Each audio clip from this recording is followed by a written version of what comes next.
inside the circle. Alongside Sean, I'm Mark. We're together in this. I'm glad you said alongside. That means that I'm like carrying the load here. Yes, most certainly. I like it. Season 5, Episode 3.2, individual rankings 106 to 126. Sean, don't waste their time. Go. Well, I won't waste your time. This is why I think we had these big crowds outside, because these guys, they don't want to know they don't want to wait till Monday or possibly Tuesday to know who the top 4 guys are. They want to know today. It's what? Right now. Passion. Oh, passion. Do you We like want passion? that. I like passion. You I like like passion. I like passion. Go back, watch. Yeah, okay. So as Mark said, we'll start at 106 and we'll go to 126 in this episode. So Yes. without further delay, let's get this. Let's start at 106. 106, 4th ranked guy in Central Ohio right now, as we see it, Patterson Mifflin. This guy was really coming around a little bit last year. Wins the Bad Apple Brawl to start the season, puts everyone on notice, as someone to watch. He's kind of wrestling a little bit of an unknown schedule because they just don't travel out as much. But Patterson, number 4 guy, someone to keep an eye on. Slicker than Goose Boo, I tell you. Number 3, somebody who just came down to 6 from 13, Siebert, Westerville North. The guy who was really right in the thick of this thing last year at Derby. Just had a bad day to have a bad day Saturday. Ended up getting 6th at the district. But I don't know if this guy could get down. I think it was a question around the area and in the state. Can this guy get down? He's kind of thin as it is, but he gets down to 6. Absolutely polarizes the field up at Highland. Just working, Dressler from Medina, who was a state qualifier. And Lucas Siebert is somebody to watch out for. He'll be up in Medina in a couple of weeks, and we'll get a little bit more information of how far he's really come and how high we should have him in the state rankings. That's At awesome. number 2, we're going Sato, Old Tangy Liberty. Came down to 6 for the Ironman, bumped up for the home tournament they had over the weekend. You know, the guy's getting kind of big, maybe grew out of that 6 a little bit weight class. We'll probably see him at 6 at Brecksville. I'll imagine we might not see him at 6 for most of the other season, the duels and stuff. I just assume they're going to move everybody up. But right now we're going to have Sato at number 2. And number 1 coming in. I really thought this was going to be a 3-man race to start the season. Didn't look like it's a 2-man race, but at the end of the day, this really is a 1-man show. Logan Egan Lancaster. Right now is your number 1 guy. He's just too good on his feet. I don't think he's really going to have much trouble at Derby. His style matchup against those underneath him, it's just a bad fit for them. He's a rough, tough guy. Been doing a ton of wrestling, wrestled all the top guys around the state, so he's not going to be intimidated being a freshman coming into the Derby district. So right now, Logan Egan, your top guy at 113. Really, 106. Really impressed me yesterday at Liberty. Moves well on his feet, rides tough, and I'll tell you what, very difficult to hold down. Did a great job. Guy. Oh yeah, that's a great point. Very aggressive. Sean, 113 pounds. We need to know, the audience needs to know, I need to know, these people out there need to know what's up with 113. Break it down. 113. This is always a tricky weight for some reason, statewide, because you have 6-pounders that grow into 13, and usually the more successful 6-pounders are the bigger ones. Once you get out of the introductory weight, it just is weird for some reason. As me and Marcus said a long time ago, since 2000, there's only been 1 person win Derby at 106 or 103 and come back the following year and be a district champ. I mean, that's 16 years of this happening, and it's only happened 1 time. Who is it? No clue. You know this. Jacob Spearman. Oh, I would not have guessed that. I thought it was his teammate. Jacob Spearman is the only guy to win 103, 106, and come back the following year since the year 2000, which is mind-blowing to me. But at number 4, we're going to start with Micah Dusso from Hilliard. Stud. Davison. Yes. Again, guy made his debut this week, was out the first week of Old Tangy, made his debut at the Delaware Duels, had a great showing. This is a guy who may end up going down to 106. I'm not sure if his alpha says that he could, but I think it did. So we may see him at 106 a little bit later in the season. But right now, since he's at 13, we'll rank him there. And at 4th, we're going to have Dusso. Man, he was, real quick, he was at just about every competition night I was there. Probably 5, 6, maybe even 7 of them. That cat was there putting in the work, so he was it's also showing. I believe he was the Tournament of Champions winner as well. That's impressive. In the late late spring there down at the convention center. So somebody to keep your eye on. At number 3, we're going Collins from Central Crossing. Comes down from 20 last year. He had to move up because of 4th in the state Lagso. But I like this way for him in the big picture. I think 13 in the state is a lot easier than 20. I think he'll have more success if he and when he can get out of Derby. So right now we're going to go with Collins at number 3. At number 2, as I said in the pre-show, there's always a guy that does something great before I can rank him, and now I feel like a Johnny come lately.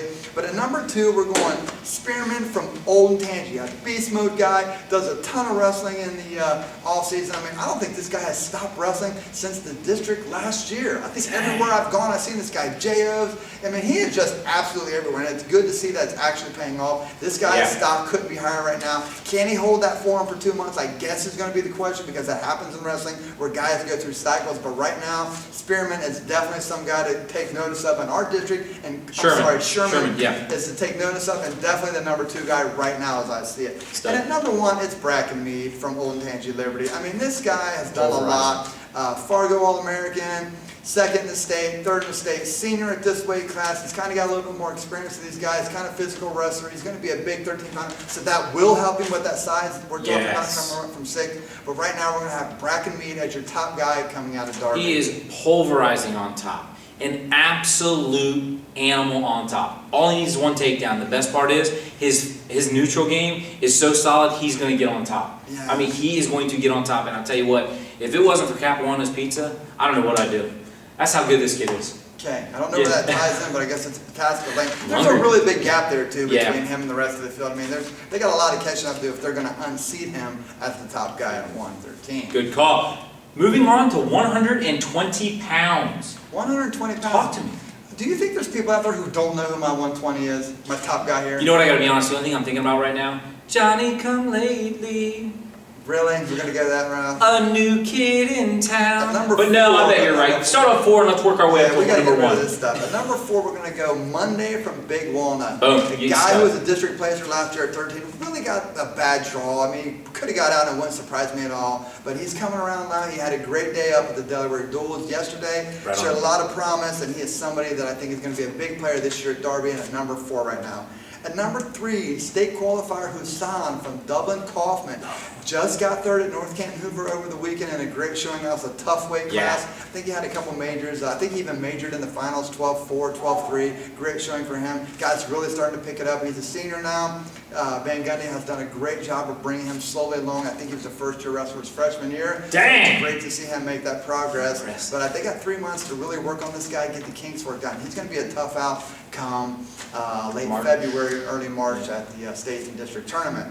At number 2, this is where it gets kind of dicey. This is where I think we're starting to get our split again, where some people, half the people think I'm right, half the people think I'm wrong. But at number 2 right now, we're going with the Sabato from Hilliard Davidson. You're not wrong on that. He's a stud. 2-time state placer. Probably could have been higher than 4th last year. Really had a bad officiating match there. I mean, was that the court? That first round, match, yeah. That really was a bad, I don't say a bad call, just a very questionable call. Maybe he could have got some momentum going, maybe finished higher and 4th. But he won the Old Tangy tournament to start the season. He went undefeated yesterday, I believe, at the Delaware Duels. A tough out, again, 2-time state placer. He's going to bring something to the mat. Oh, every time. I was going to say, don't come down on officiating too hard, man. It's a rough job. So that's rough. I don't know about that. It's a contact sport. It's a contact. Who's your number 1 at 120? I really don't think there's any mystery here. People know I've been on this guy for a year. Well, then don't say. Okay, we'll just put it up there. At number 1 right now is Jordan Roselli. He wrestled up at 126 last week at Ironman. Had a couple wins. Lost to a highly ranked guy from Blair to be a place match. Got 3rd yesterday. You know, that kid from Parkersburg South was South. He lived in Offset Falls. But when you get 3rd and the guy who beat you finishes 6th, I can't chalk that up as a bad match. Yeah. But, you know, I just it's a one-off. Don't worry about it. Yeah, don't worry about it. This guy was the district champ last year at 120. He's improved immensely on the mat. I was kind of worried about that coming into the season because that seemed to be one of his downfalls there. But you know, again, I think his only downfall is sometimes he's just susceptible to the big move.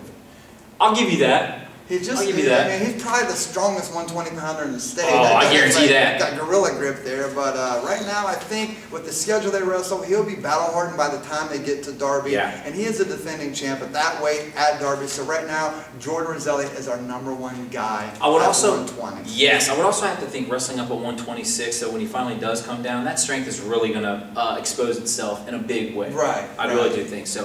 Before we get out of here, let's get down to 126. Lay it out.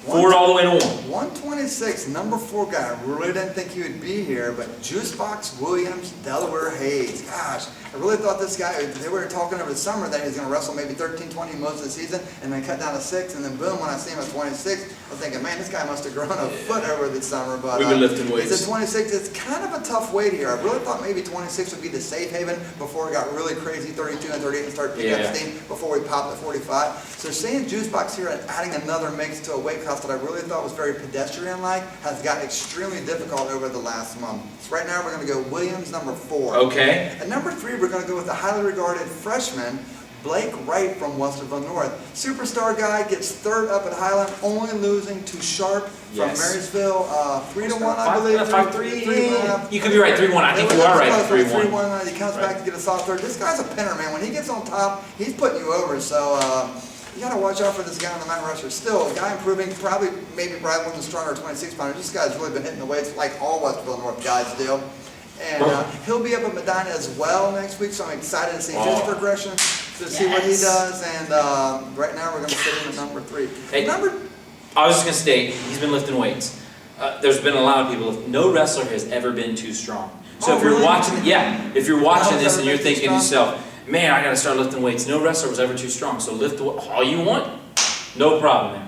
Hook me up. No, go ahead. 126. Sure, yeah, you got your 5 minutes of fame? Yeah. I think people are banging on the door too. Standing room only, folks. Go ahead. At number 2, we're going to go Leaf Watkins. I think this is a little bit of a mixed result here. I think this is one that people are going to get on me about. But, he weighed in at 26 at Marysville, wrestled most of the day at 32. As Mark talked about, when you're giving guys weight that are competitive, 6-7 pounds here and there, it really adds up and kind of is not in your favor. He does have some very narrow losses to start the season. He just got 5th yesterday, North Kent Hoover at 5. He is a former state qualifier, and he's a 2-time district placer, placing last year, and obviously the year he qualified.